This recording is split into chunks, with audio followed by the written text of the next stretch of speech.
Meus irmãos, a graça e a paz do nosso Senhor Jesus Cristo.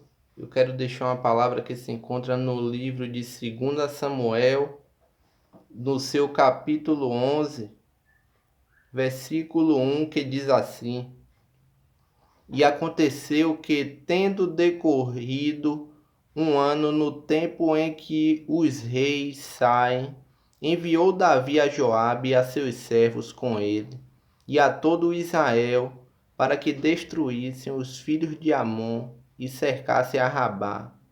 Porém Davi ficou em Jerusalém. E aconteceu a hora da tarde que Davi se levantou do seu leito, e andava ele passeando no terraço da casa real, e viu do terraço a uma mulher que se estava banhando, e era esta mulher muito formosa à vista. E enviou Davi a perguntar por aquela mulher.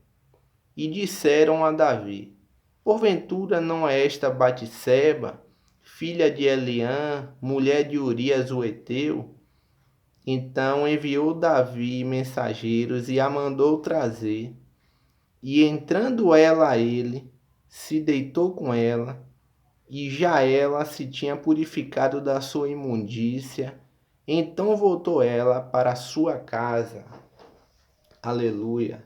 Irmãos, esse é um texto muito conhecido, eu acredito que os irmãos já sabem, né?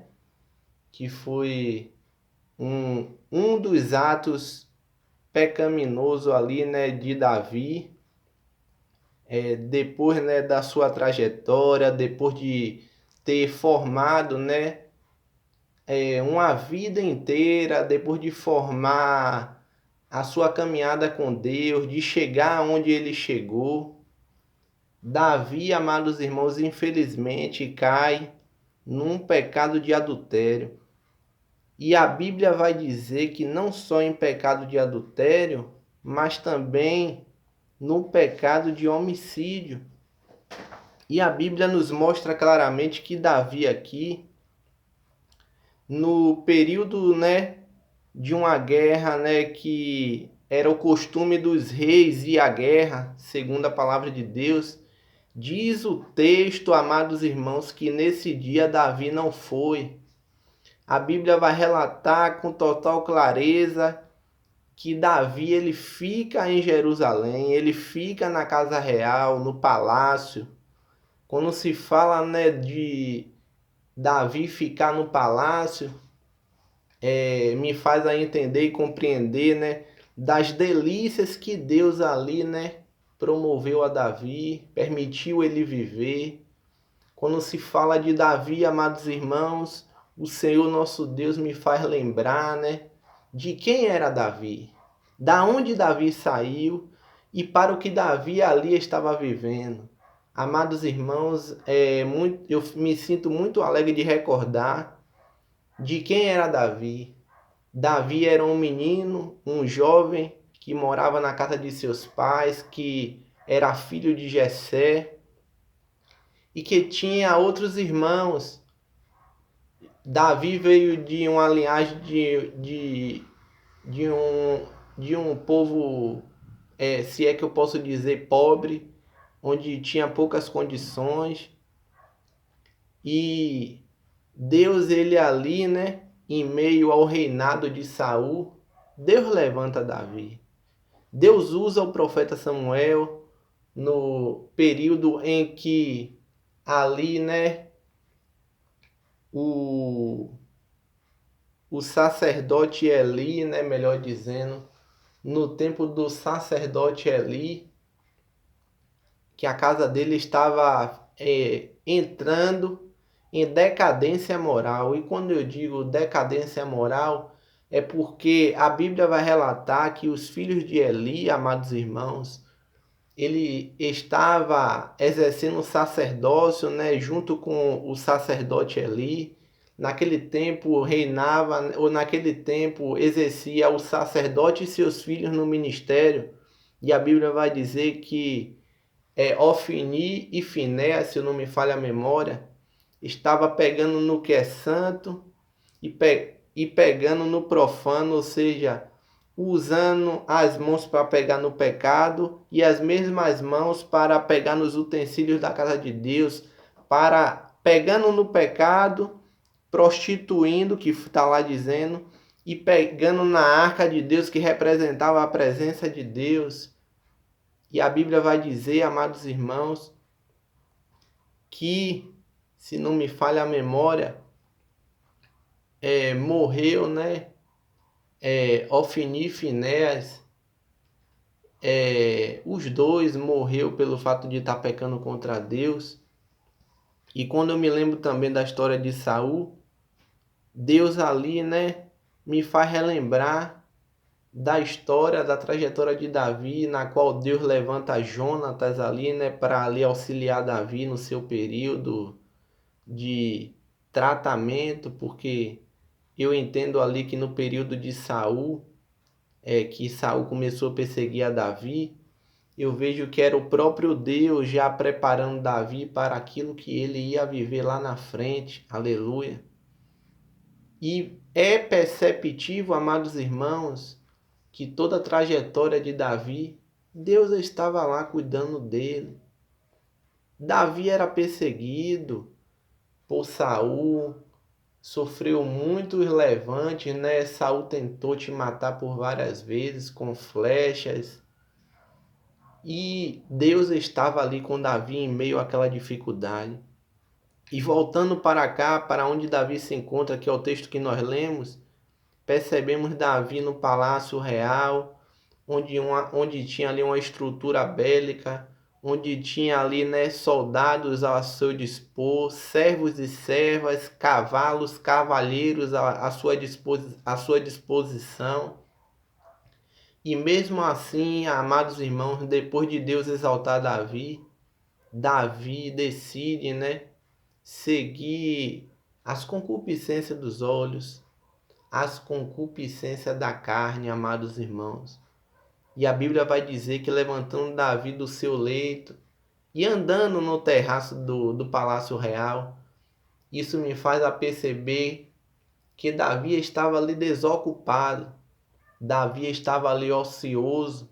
Quando eu digo que Davi estava ocioso, é que Davi estava ali vagaroso, estava ali sem fazer nada. E como diz um ditado que mente vazia é oficina do maligno, assim aconteceu com Davi. Amados irmãos, a Bíblia vai dizer que Davi chega na janela da sua casa e ele contempla do outro lado uma mulher por nome Betseba, muito formosa segundo a Bíblia, e esta mulher estava se banhando.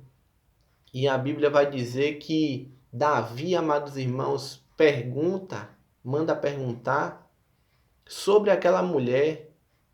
E este homem que ele pergunta diz: porventura não é Betseba, a filha de Eliã e mulher de Urias?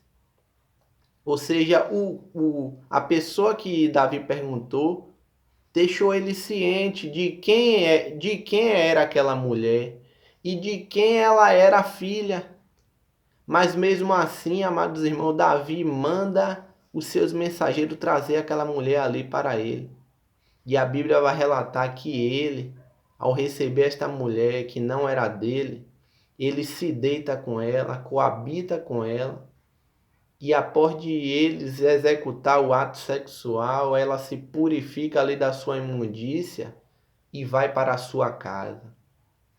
A Bíblia vai relatar também, amados irmãos, que após isso, Davi, né, percebe, né,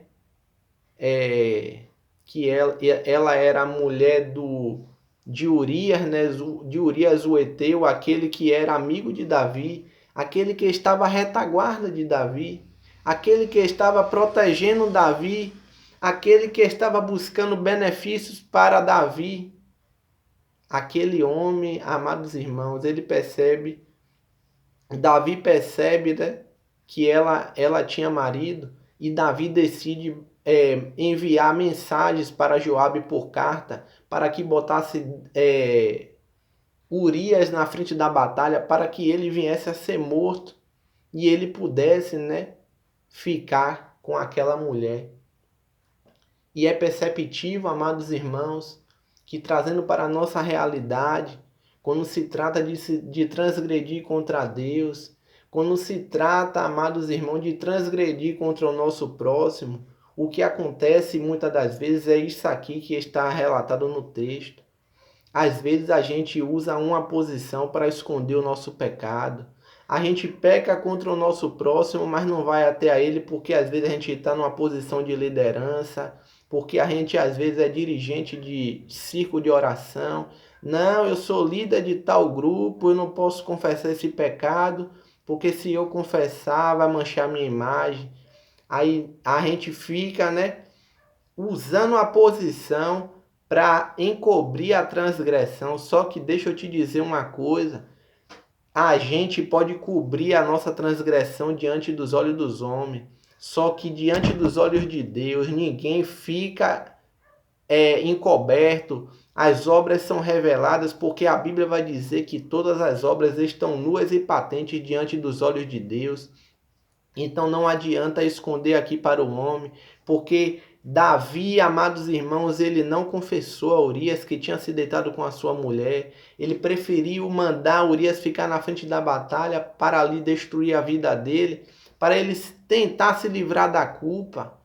Só que ele esqueceu que Deus, amados irmãos, com olhos como chama de fogo, estava vendo tudo. O homem, a retaguarda defendendo ele, e ele ficando com a mulher do amigo dele, Urias, aquele que defendia a retaguarda dele na batalha. Imagino Deus vendo e dizendo, enquanto ele defende a sua retaguarda, você fica com a mulher dele. Enquanto ele busca defender a sua alma, você busca atrapalhar a vida dele. Veja se isso é certo, querido. E, amados irmãos, Davi amontoou para ele ali, sabe o quê? Ele amontoou não só pecado, como também multidão de consequências. Porque quando a gente não confessa o nosso pecado e continua a encobrir nas nossas transgressões, Provérbio vai dizer lá que aquele que encobre suas transgressões nunca prosperará. E aquele que vai encobrindo suas transgressões, uma hora, amados irmãos, Deus vai visitar. Porque Deus não é menino, porque Deus não é criança. Deus está vendo todas as coisas. E toda a explicação desse texto aqui tem uma finalidade. E qual é a finalidade? Não use da posição que você ocupa para encobertar o seu pecado. Porque na reunião de membros, quando um membro peca, a gente quer, né, expor o pecado do membro. Olha, fulano não está mais atuando porque fulano pecou nisso, porque fulano pecou naquilo. Mas quando é a gente que peca, a gente não bota a nossa cara na tela, a gente não expõe o nosso pecado, a gente esconde, pelo contrário. A gente esconde, mas esconde para o homem, porque Deus, ele não fica sem saber de nada. Todas as coisas estão nuas e patentes aos olhos do Senhor. Que Deus em Cristo vos abençoe com essa palavra, que possamos tomar um exemplo, tirar uma lição dessa atitude errada aqui de Davi. Não construa uma vida cristã para depois jogar na lata do lixo por um mero momento de prazer, por um mero momento de satisfação.